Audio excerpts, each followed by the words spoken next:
Hi there! Welcome to another After School Tech Tip. My name is Bernice, and today we're going to be talking about new Google Classroom features that you might see rolling out.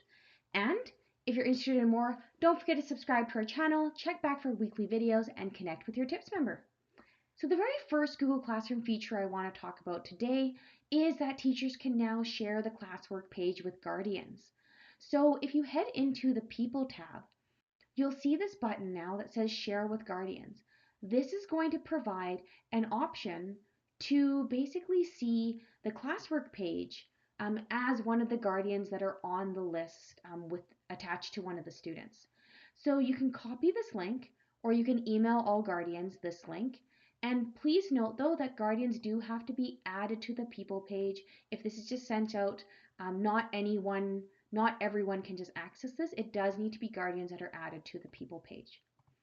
So the guardians that I'm talking about are the ones that you see right along here that are attached to each student. If they don't have one, you'll see this Invite Guardians button that you can click on and then type in the email address to invite that guardian. As well, because guardians follow the student along year after year through Google Classroom, you might need to make an update. If you do need to do that, go ahead and click on the three dots there, and you can either invite more guardians or you can remove the guardian and then go ahead and invite guardians to update that information as well. So if you're wondering then what the classwork might look like from the parent guardian side, first of all, when a guardian invite is sent, the guardian will need to accept the invite. As soon as they accept the invite, they can set up their settings to either have daily or weekly email summaries. These daily or weekly summaries are going to have now, with the new update, these links where it says View in Classroom. When they click View in Classroom, they're going to now see this kind of thing happen where you can actually see the assignment and you can even see attachments to it. Please note though, guardians are not able to see students' grades or submissions, any class communication other than the classwork and what's been assigned and those attachments, and they also cannot see other students' work as well. So all of those can be accessed, that classwork page can be accessed then through the guardian email summary, or of course, like I mentioned earlier, if you click that Share with Guardians button, copy that link or email those guardians that link. And again, only those that are in this people list will be able to access that classwork page. All right. So the second feature that I want to talk about is being able to differentiate assignments using student groups. So you might see this new button here that says Groups for students.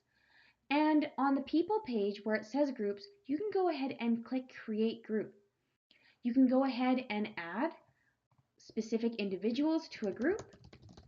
And what this does is it just makes it easier for you to go ahead and assign assignments to one specific group or two groups or three groups. Additionally, you can have a student be part of multiple groups, so you can go ahead and do that and continue to create groups. If you do need to modify or see who's in the group, you can go ahead and click that down arrow to see, and you can click the three dots there to either edit group or delete the group. So now you'll see when I go into classwork, if I click Create Assignment, it's default to assign to all students, but I can go ahead and click on all students, and you can see I can either assign to specific students or I can assign it to a specific group.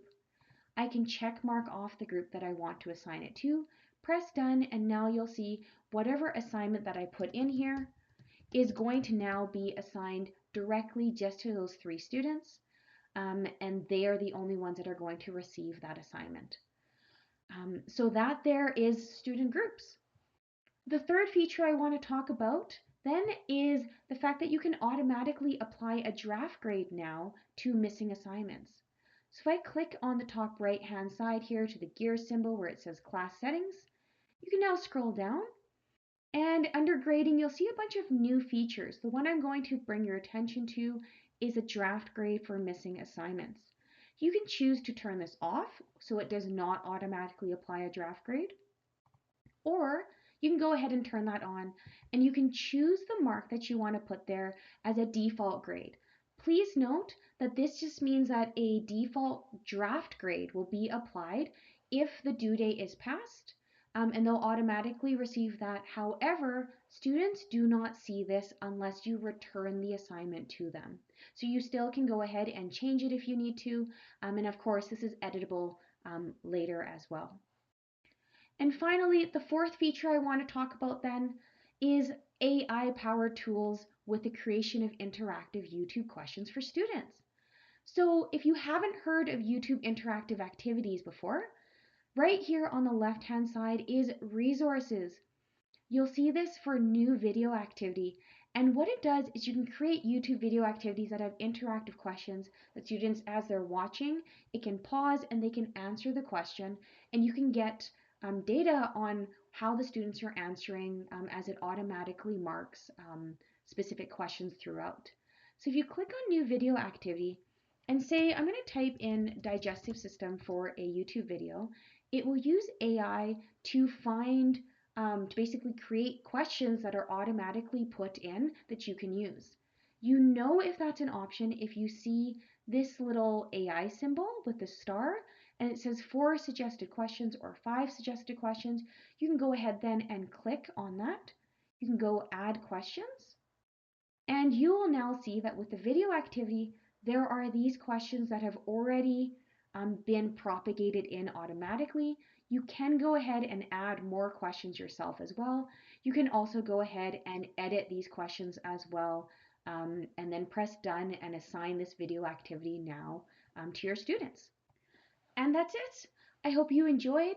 Don't forget to subscribe to our channel and connect with us if you have any questions at all. Thanks. Take care.